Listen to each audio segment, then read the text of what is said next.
Charleston County Register of Deeds, Michael Miller is asking residents of Charleston County to give him 4 more years as their Register of Deeds. I talked one-on-one with him about his time in office, the controversy in the office, and what's next for him for this edition of Quintin's Close-Ups. And if you haven't already, subscribe to my YouTube channel and like Quintin's Close-Ups on Facebook.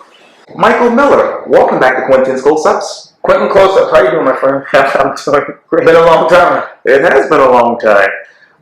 You're here today because we're literally, less than 24 hours out before the Democratic primary for Charleston County Register of Deeds. Correct. You're running again for your second term coming up. Mm-hmm. But you also have a challenger right now by the name of a former employee, Karen Collins. Mm-hmm. It all stems from a couple of headlines that I just read about. Not headlines, but articles I've read. But I can't really read them because of time constraints. But let me go through a couple of them right now. Charleston County Register of Deeds hit with a lawsuit to force him to promptly record deeds. Backlog causes Charleston County Register of Deeds to cut public hours for most of December. New lawsuit claims Charleston County Register of Deeds fire whistleblower. These are all headlines and articles from the Post and Courier. Mm-hmm. How did you, Michael, get from making history almost 4 years ago to now making bad news? I wish I had an answer for that. I think there is an attention on this office now more so than it ever has been before in the past. I can't say why that is. I can only speculate. But I do think that me becoming the first African American to ever hold this seat was, I think, monumental for some and really sad for others. I think for me, and no matter what capacity that I'm in, whether I'm on school board or in this capacity, the goal is always to do a good job. And not just to do a good job, but do it better than the person before them. And to leave it in a better place in which I received it. I will not shy away from any criticisms in terms of our office not being able to process the documents as quickly as we would like to. As the leader of the office, I have to own that responsibility. It's like I own the touchdown, I have to own the fumble too. And I will do that. As a result of the office not being able to record the document as quickly as we can, I had to pivot and make some changes. Somebody once told me, if you do something over and over again and you expect a different result, that's a sign of insanity. And so in an attempt to mitigate the huge amount of backlog, to mitigate the huge volume of documents the office was receiving, which is 30% higher than any other county in the state. Charleston is a hot city. If you live in Charleston, you see new people coming in all the time. When you hear people say 30 new people move into Charleston every single day, I can't say that number exactly, but I know we have over 50 closings a day in my office. And so I don't know if those are brand new people moving in or people just relocating and buying new homes. But with that being the case, the office has always had a 30-day mandate set by the law, set by the state to record documents. There was a time my office was unable to do that. Not because of willfully or purposely or neglect on my part or my staff's part, solely based on the sheer volume of the work. And so as a result of that, I made some executive decisions and changes in our hours. In November and December of 2021, I closed 1 day a week to the public. In those days, Quintin, we were able to produce 300, 400, 500, 600, 700 documents in 1 day. And yeah. And so as a result of that, I noticed the benefit of us closing. I then pivoted from closing 1 day a week to closing on half days.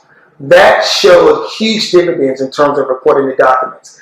As a result of that and other things that we did, there's no longer a backlog in the office. We haven't had a backlog since March 24th. We've been in compliance with the 30-day mandate since March 24th.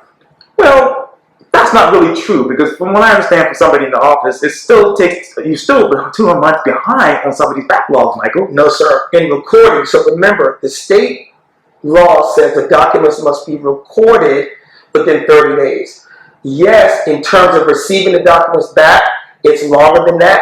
But to record the document means your name is in our system, a booking page. So if you need to retract your document, if you need to search for it, it is there. Yes, so in terms of recording, which the state law records, the state law mandates a 30-day mandate to have documents recorded. We are within that mandate.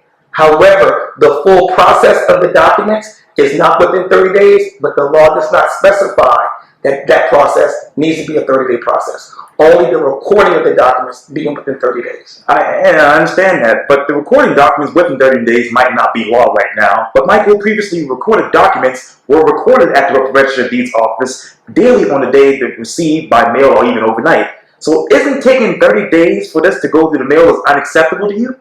It is, and I won't say that it's not. However, I will say this. And I don't want to blame anything. I don't want to focus on the who. I want to focus on the how. Okay? You mentioned it before, the documents were recorded same day. Since I've been in office, since I took office on January the 2nd of 2019, that's never been the case while I've been in office.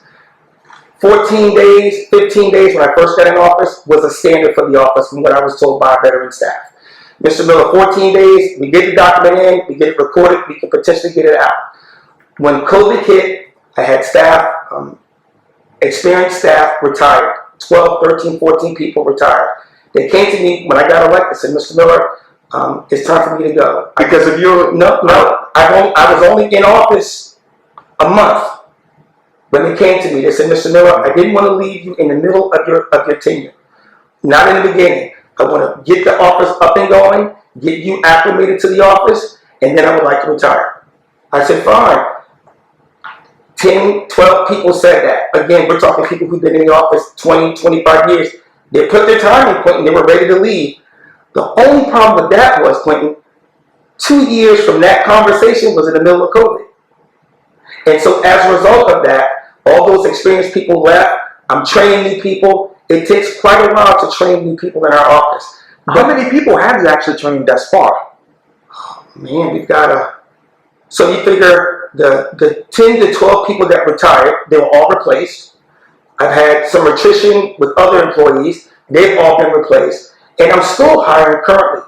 And so the office isn't fully staffed yet. We're still looking to hire new people. It's difficult to hire people with experience because there aren't many people walking around with previous ROD experience. And so the goal is to get them in the office, get them trained, get them to a place where they can work unassisted, which takes time, unfortunately. And in our office, it's an assembly line of paper. Yeah. You cannot rush this work. Right. Steady and easy is the course that we have to take because I can't allow people to make mistakes on people's documents. And so we train as efficiently as we can. I created SOPs, standard operating procedures, because none of those were in place before. We're working on training and cross-training people as they come in. And again, it just takes time, unfortunately. And I'm gonna get to that in just a second. But obviously, you made news because there was 2 lawsuits filed against you in your particular office. Yeah. According to those court documents, Mr. Miller, you allegedly had a barber chair inside this ROD office here. That's ridiculous. Is that true? That's not true. Not true. When did you have it at any time in the office? Never had a barber chair. Why would I bring a barber chair to my office? I have a business. That's where that barber chair belongs, in my business, not in my new office. I took this office with the intent of doing the work of the people to serve the people. That's what I do Monday through Friday from 8:30 to 5. I'm in that building. Yeah, I'm in that building working to make sure that we serve the public of Charleston County in the Register of Deeds capacity. That's what we've done. That's what I've done. That's what my staff does, and that's what we'll continue to do. Speaking of which, according to the court documents, you allegedly had your staff to write a barber handbook for you. That's absolutely crazy. I'm not a barber instructor. I would have no reason for a barber handbook. And again, it's unfortunate that people tell tall tales, lies, stories, for whatever purpose. I don't know. Quintin, if I did it, I'd tell you I did it. I've never done that. I've never had to have a barber handbook. Definitely not one printed for any particular reason because I'm already a licensed master haircare specialist. I don't need that. That's not what I do in my business. Were you allegedly at the barbershop when you were supposed to be over here? Never. Never. I know it's in the lawsuit. Never. Never. Okay, well, where is this coming from, Michael? You'd have to ask the person who said that. I don't know. Why would they make this up all of a sudden? Why do people lie? Why do people not tell the truth? Was this whistleblower telling you the truth about you? No, never. Never. So, So where is this information coming from, Mike? I wish I could tell you. I don't know. It's damaging because it speaks to my character. It's damaging. It speaks to my character. One thing, people can say things that they don't have to prove, unfortunately. Hopefully when this lawsuit is done and addressed, the truth will come out. That's the only thing I can stand on is the truth. But I'm telling you, what you decided to me just now, all lies. None of it's true. Was the whistleblower fired because she had more information on you, or those same exact information on you? I have no idea what information she had. How long was she at this office before she was fired? I think 14, 15 years, I believe. And during that time, obviously you were in the office in 2019. What was your relationship with her personally and professionally? It was a boss-employee relationship. She was very friendly, kind, courteous, at least to me, and she did her job. So if she did her job, why did you fire her? Well, I can't speak to that, obviously, but I mean, that's just a lawsuit. However, there are reasons why people have to sever ties with their employment, right? Unfortunately, I can't speak directly to that because that lawsuit is still pending. And so I've been advised by my attorney to not go into any details about that particular lawsuit or any lawsuit that I'm in because there's still two. Right. But yeah, it's unfortunate, but she was terminated, yes. How many people have you actually terminated over your 4-year term? Maybe 3, I believe. And how many of those people were experienced staff members? Only one. Why did you fire that one? Which one? The one that was experienced. Well, again, you're speaking to the person. I can't speak to. Not to the whistleblower, but this one that you fired. No, the whistleblower, the one who's making the claim of the whistleblower suit is the one I'm talking about. Did you sit down, Michael, and talk to her about these claims before you actually fired her? Quintin, again, my friend, I just told you there's a lawsuit, so I can't speak to you in detail about a pending lawsuit. Now, once the lawsuit is ended, I can answer any and all questions about a lawsuit, but I cannot speak to that lawsuit. I understand. Okay, I know it's a lawsuit, but were any of those claims that she made semi-true? No, none of them weren't even close to being true. Okay. Yeah. Well, let me ask you this, man. How many experienced registered deed staff from neighboring counties have you hired to assist in preparing record and recording documents? We brought in 4 to 6. We brought them in as a part-time basis from Berkeley and Dorchester County. They came in on weekends to prep our documents because they don't know the work is the same, but the way each office processes the work is different. So they came in and they were prepping documents for us. Basically means they were preparing the documents to be recorded. If the document was ready to be recorded, it would go in this pile, we could record it. If it was unable to be recorded, it would then go in this pile and be rejected and sent back to the person that took the attorney, right, whoever mailed it in. That helped expedite the recording process because without that extra layer, the recorder would have to look at the document themselves, prep it, and then record. Now they could just grab and record it. They knew it was already prepped and record. So it allowed us the flexibility of recording at a higher volume, and on working on Saturdays, we're able to do that. And what's that volume right now? So I can't say thank goodness, but because of the higher interest rates, the interest have gone up some. The volume of the work is not what it was when the interest rate was 2%, 3%, 4%. So that volume has gone down, and as a result of that, the volume has gone down. Of course, we're mitigating and doing the work. We're producing on average between 8,000 and 10,000 documents a month. That's typically what we do. With a full staff of everybody clicking on all cylinders, we can do more than that. But again, I still have multiple people training, so we're not where we want to be, but we're getting close. How many more staff members do you need right now? In a perfect scenario, I would like to have 35 to 40 employees. And the reason why I say that is because the system that we're currently using is what we call a paper-only office. Nothing's automated. In cities, in counties across the country where there's e-recording, it doesn't take the same amount of staff to do the same amount of work. E-recording cross-trains everybody to do every aspect of the work. My office, unfortunately, the employees work in silos. Right. So if you're a recorder, you only record. Right. If you're an image, you only image. Right. If you're an index, you only index. And so as a result of that, when one person's gone and that person records 100 documents a day, they're gone for 2 weeks because of COVID, right? That's 1,000 documents that didn't get done by that one person. So those other recorders are now having to step up. But again, we can't go fast because we're talking about people's documents. So it's always steady. We got to make sure we get it right the first time. And so things like that have caused us some perils. But again, we're working through it. What other perils do you have now, Michael? Right now, it's hiring new folks, getting them trained, cross-training current staff that we have, because there's no more backlog, going back to where I was going before, which is moving toward e-recording, which is a technology that we desperately need in Charleston County. For those who don't know, the sheer volume of the work is difficult to mandate and mitigate when you only have people dealing with in silos in terms of the work. Sure. New York City, for example, they do over 2 million documents a year. Their turnaround time is 48 hours. Because e-recording allows their staff, so Quintin can do every aspect of the work. Yeah. So, and also, e-recording allows you to work from home because the document gets scanned into the system and you can access it from home. And so that allows Charleston County or any other county, Berkeley, Dorchester, even our smaller counties, the availability to deal with the increase of the volume of documents, whether the office is closed or not. Well, what is your turnaround rate now? So the turnaround right now obviously is recording, but within 2 weeks of recording documents, right? Mailing the document back, we're still about 4 or 5 weeks out from mailing it back.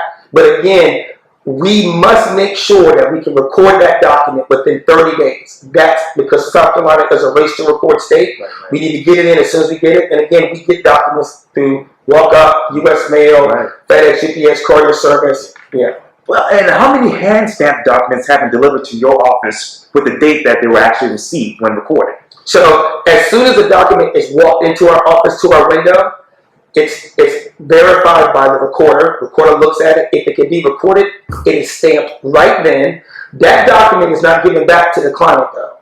That document then has to go through our system.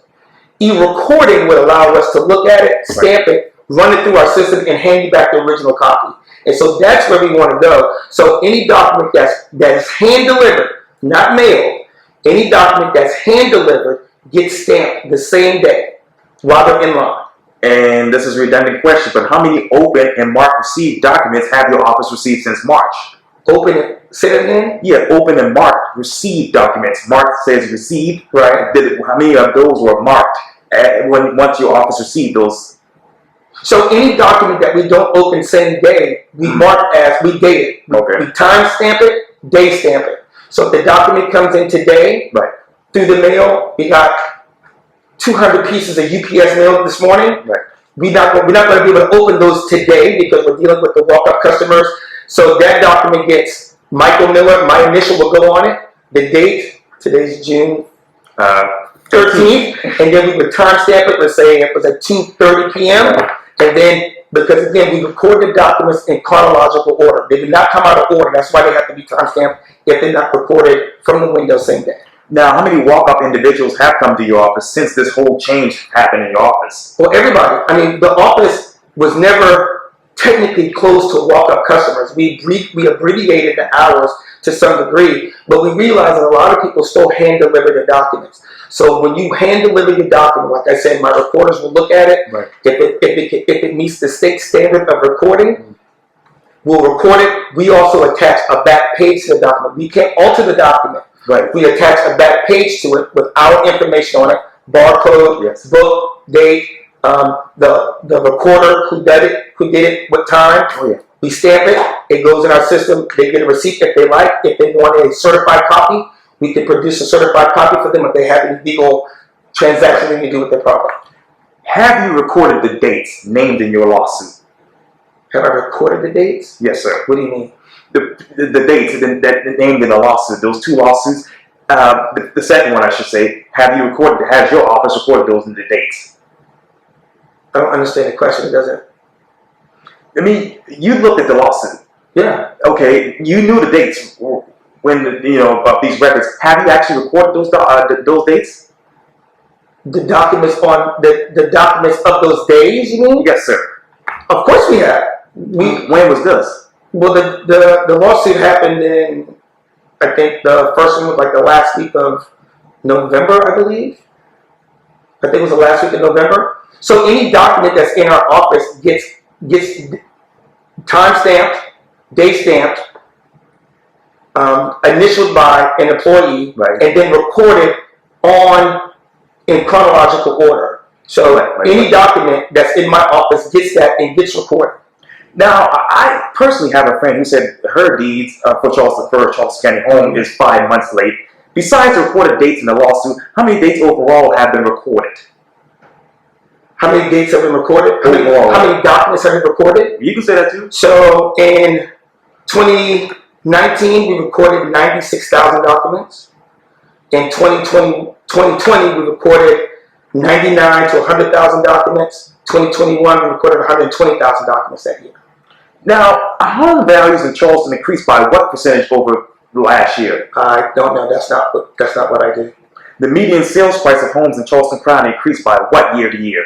I don't know. That's not part of my job. Well, let me ask you this. The median single-family home sales price rose by what percentage last year? Quintin, I don't handle the property value or the amount that the property is sold for. We handle the land documents, the records that come to our office. We make sure those documents meet state standard. We record them. Now, in terms of who's on the document or how much money the home costs, that's not what we're checking for. We're checking to make sure grantor, grantee, derivation clause, notarized, signed, dated. Where is the growth in Charleston County right now? Again, you have to ask somebody who sells real estate. I can simply say because I live in Charleston, it's everywhere. But isn't this something you're supposed to know, Michael? No, I can't say that because that does not fall under what I do. But Charleston is experiencing a lot of growth. The state law. So how does your office manage that smart growth? We don't manage the growth. I know that. No, but you said we manage the growth. We don't. No, I never said that. If I can finish, okay. How is your office dealing with the growth here in Charleston County? My office handles simply and solely all of these documents, the land transaction, the documents. Yeah. How do those documents come from? What part of the county they're coming from? If they're coming from Edisco or McClellanville. Again, my office does not manage that. We manage simply the land documents that come in. We make sure they can be recorded. We will try to record them as quickly as possible before the 30-day mandate. That's by law what we're required to do. In terms of, if you're asking me, Michael, where are the areas of Charleston that has the highest growth? Quintin, I will tell you, that's not the focus of the Register of Deeds office, and it never has. Well, it should be, right? Because of the growth, right? If it should be, then it needs to be in the law. I can simply say because I live in Charleston, I see a lot of woods being knocked down. I see a lot of developments going up. I see it all over the place. I see it in Mount Pleasant. I live in West Ashley. I see it in West Ashley. I see it in North Charleston by Tanger Outlet. So I see it everywhere. But in terms of that falling under what my job is to do, that information does not help me do my job any better. Okay. It doesn't. All right. What specifically modified computers have been made available to the indexing staff from their homes for indexing after hours and during the weekends? So for indexers, which is the only folks in the office that can work from home, if they decide to work from home or choose to work from home, I should say, we provide them with laptops from the county so they can access the work from their home, from the work computer, and they'll be able to check and cross-check documents. But again, only our indexers are able to work from home, but they do get county laptops to do so. How has your office established an online escrow payment procedure for customers to purchase land record documents online? We have it. That would have to come, I would have to get the ability, the county council would have to give me the authority to allow people to do that. I would personally love for, number one, before we can even do that, we would have to try to get as many documents online as possible. Right now, we date back to like 1997, 96. Our first document was recorded in the late 1600s. So we've got over 1 million pages of documents that need to be scanned into our system and properly indexed. But again, that's not part of the everyday recording of the document. That's a separate aspect of the work. and I've already spoken with companies who do that work. They've already given me a price tag for that work. It's in the $3 million range because we have so many documents, because the documents are very old and brittle. Right. And the one thing about that that really scares me the most is that the companies that can do that work cannot do it on site.